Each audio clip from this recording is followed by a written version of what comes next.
warahmatullahi wabarakatuh. Di sini saya Torik Aryansyah ingin menjelaskan materi terkait penanganan tumpahan ya. Dispensing sediaan steril adalah proses penyediaan obat steril yang memerlukan teknik aseptik untuk mencegah kontaminasi. Tumpahan selama proses ini bisa mengancam keselamatan petugas, pasien, dan kualitas produk. Selanjutnya, potensi bahaya tumpahan. Obat sitostatika dan bahan kimia berbahaya lain dapat beresiko tinggi. Tumpahan dapat berupa cairan dan serbuk dengan potensi kontaminasi dan paparan bahan yang berbahaya. Kemudian untuk prinsip penanganan tumpahannya sendiri, yang pertama jangan tinggalkan area tumpahan sampai selesai. Bisa diberi tanda peringatan di sekitar area tumpahan. Gunakan alat pelindung diri APD lengkap sebelum penanganan, serta meminta bantuan jika diperlukan. Untuk prosedur penanganan tumpahan di ruang sterilnya, yang pertama angkat pecahan kaca atau partikel keras dengan alat seperti sendok, jangan tangan langsung, jadi bisa memakai sendok ataupun memakai pinset. Kemudian serap tumpahan cair menggunakan kasa penyerap, buang ke kantong khusus sediaan limbah sitotoksik.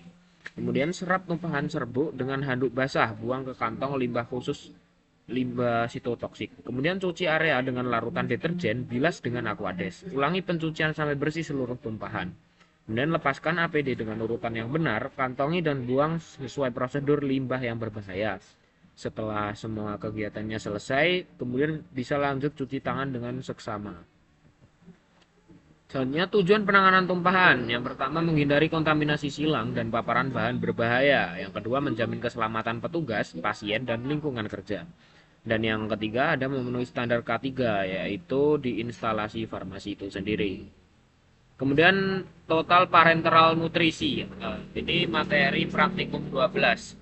Definisi TPN sendiri adalah pemberian nutrisi lengkap melalui infus intravena menggantikan seluruh kebutuhan nutrisi pasien yang tidak dapat memperoleh asupan makanan secara normal melalui saluran cerna.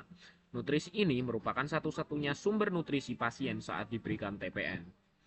Indikasinya sendiri, pasien dengan gangguan pencernaan berat seperti malabsorpsi, ileus, atau obstruksi usus. Pasien pasca operasi saluran cerna yang tidak bisa menerima nutrisi secara enteral. Kemudian penyakit radang usus seperti Crohn dan kolitis ulceratif.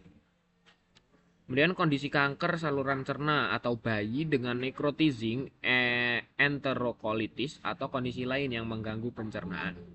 Kemudian komponen nutrisi TPN sendiri, yang pertama ada karbohidrat sebagai sumber energi utama, yang kedua ada asam amino atau protein itu sebagai sumber protein. Kemudian ada lemak emulsifikasi sebagai sumber energi dan asam lemak esensial.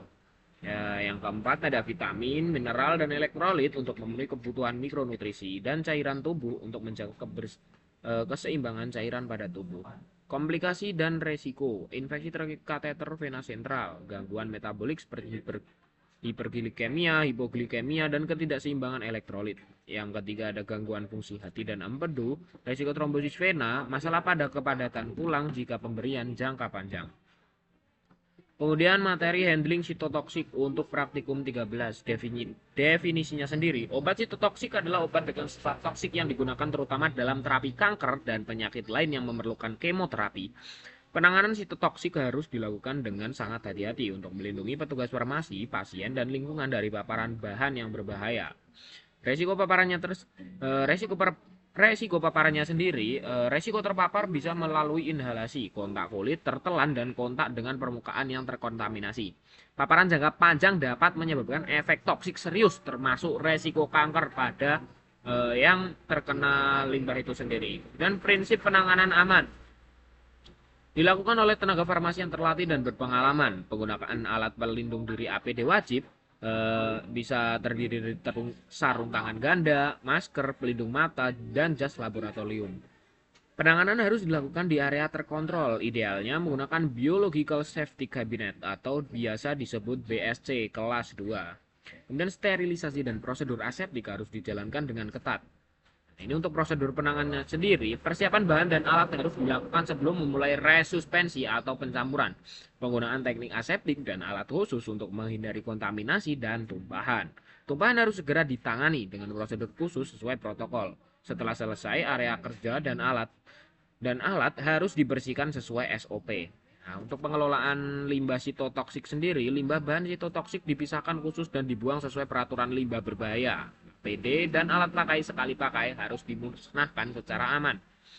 Ya baik, mungkin itu saja materi atau ringkasan materi terkait praktikum 11, 12, dan 13. Apabila ada kurang lebihnya, saya mohon maaf yang sebesar-besarnya. Wassalamualaikum warahmatullahi wabarakatuh.